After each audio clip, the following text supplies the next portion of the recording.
สวัสดีพบกับเบาลาตามเคยเนาะกับรายการไปใส่กระไปเนาะเบาลาห่างหายจากการอัพคลิปลง YouTube โดนเติบเนาะเป็นเวลาเกือบ1 เดือนเต็มๆโดยสุขภาพร่างกายของเบาลาก็บ่ค่อยดีปานใดช่วง1 เดือนที่ผ่านมาเนาะก็เป็นไข้เนาะหลังจากนี้กลับมาเต็มโตกับเบาลาไปใส่กระไปเนาะสำหรับ EP นี้ไปใส่กระไปจะพาไปเที่ยวทาราชเที่ยวแบบใดให้แตกต่างทุกๆคนเคยไปแล้วเนาะทาราชเนาะเคยไปแล้วมันบอไปเที่ยวทาราชที่ทุกคนเคยไปคือไปลองเรือกินข้าวแล้วก็ชมวิวซื่อๆเนาะแต่ไปเที่ยวทาราชจากไหนให้แตกต่างเดี๋ยวเบาลาจะพาไปเนาะถ้าพร้อมแล้วไปพร้อมกับเบาลาได้เลย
ตอนนี้กำลัง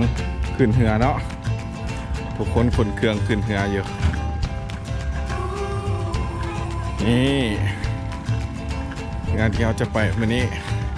เป็นนอนดอนเนาะพี่น้อง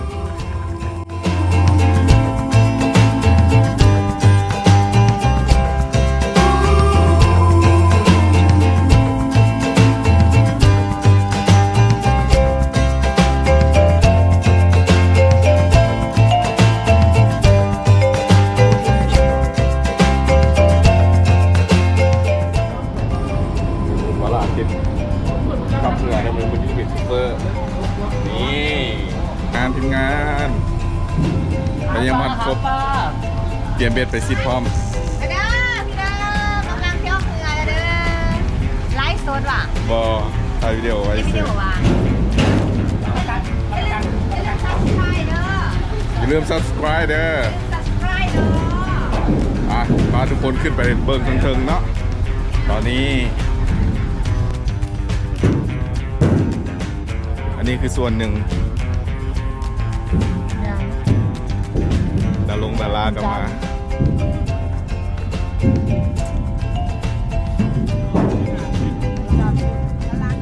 อันนี้คือวิว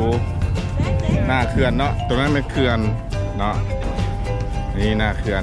ตอนนี้ได้เงินแล้วกำลังถ่ายอีกประมาณ3 คน 4 คนเนาะเพื่อจะไปดอนคุณมือแรงเขาสิได้ไปนอนที่คุณมือแรงเขาสิไปร้อนดอนมือแรงน่ะนอนดอนไปร้อนดอนกิจกรรมที่แปลกใหม่เนาะไปนอนดอนกิจกรรมไปนอนดอนเขาจะมีกันสัมภาษณ์หัวโจกเขาจะไปทุกปีเป็นบอเขาเริ่มปี 2017แล้วไปนอน8เอาไปนะไปร้อนดอนตรงนั้นค่ะบรรยากาศดีกลางคืนด่างไฟไม่ใช่ก็อย่าลืม subscribe เด้อ subscribe ให้บาลาเด้อบาลาพาเที่ยวเด้อเพจแบบนี้นะไปสักกระไปว่าเป็นค่อยตีไปใส่กระไปอันนี้คือทีมงานมีประมาณ10 ป่ายชีวิตเนาะเขาอยู่มาประจนภัยอยู่ดอด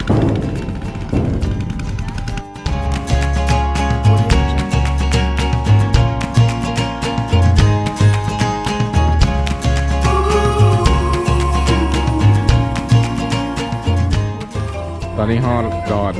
ที่เฮาจะกางเต้นนอนแล้วเนาะใกล้ละนี่ละ2 ดอนนี่ละกำลังเลือกกันอยู่ว่าจะเอาดอนใด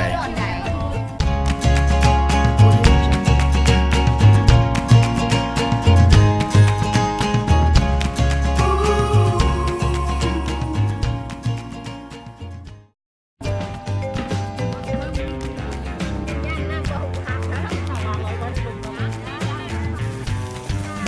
อย่างพิเศษเลยว่ะได้แล้วที่บอก ปีนเด้อปีนเด้อ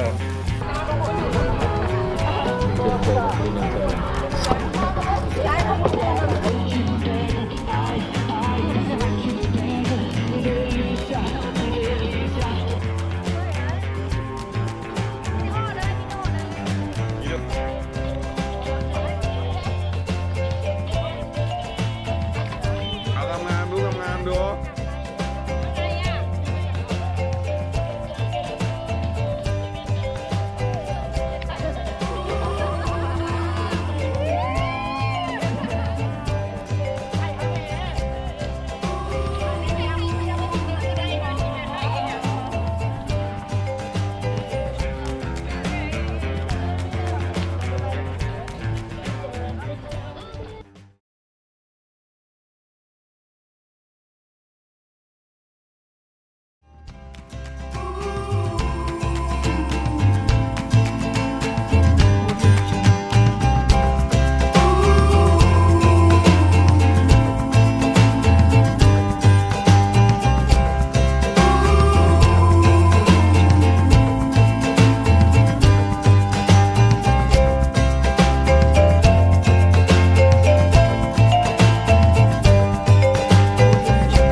ตอนนี้เป็นเวลา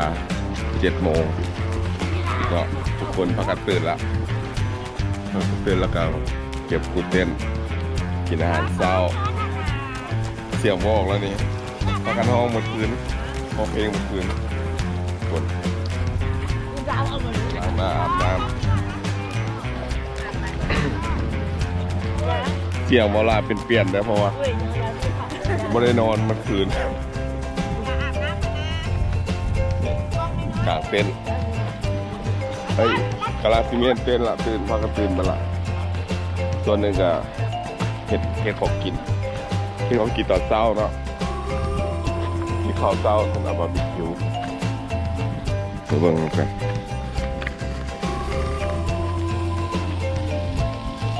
แซ่บจะแซ่บบอนี่บาร์บีคิวนี่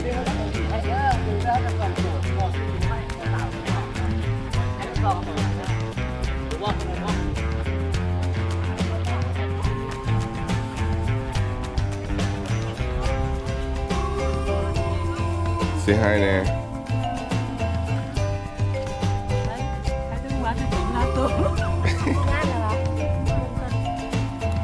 ป๊าบปากงามหาเด็ดเลยนะ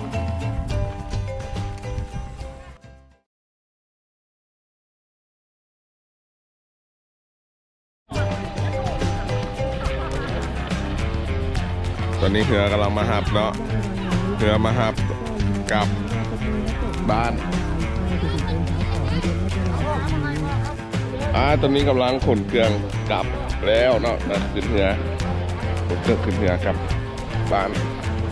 ตอนนี้เป็นเวลา 9 โมงนี่เป็นเวลา 9 โมงเนาะเรือเนี่ยมาหับเรือมาหับกลับบ้านละทุกคนเกี่ยมขนเครื่องทุกคนขนเครื่องขึ้นเพื่อกลับบ้านเดี๋ยวจะพาทุกคนขึ้นไปเทิงเรือชั้น 2ครับตอนนี้เป็นเช้ามื้อที่ 2ของการมานอนดอนนะตอนนั้นคือจะเป็นดอนที่เรามานอนเป็นทุกคนขนเครื่องขึ้นเรือแล้วเนาะ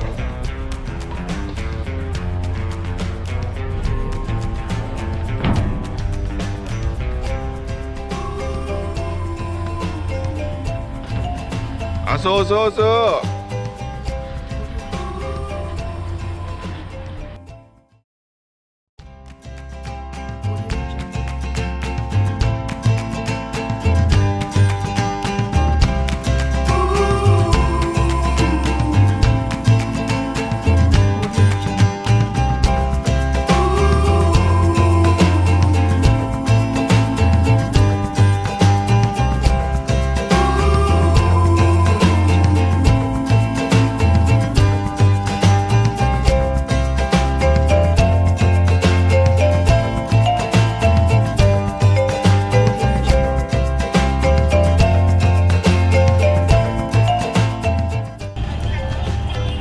เดี๋ยวเวลาสิขอจบคลิป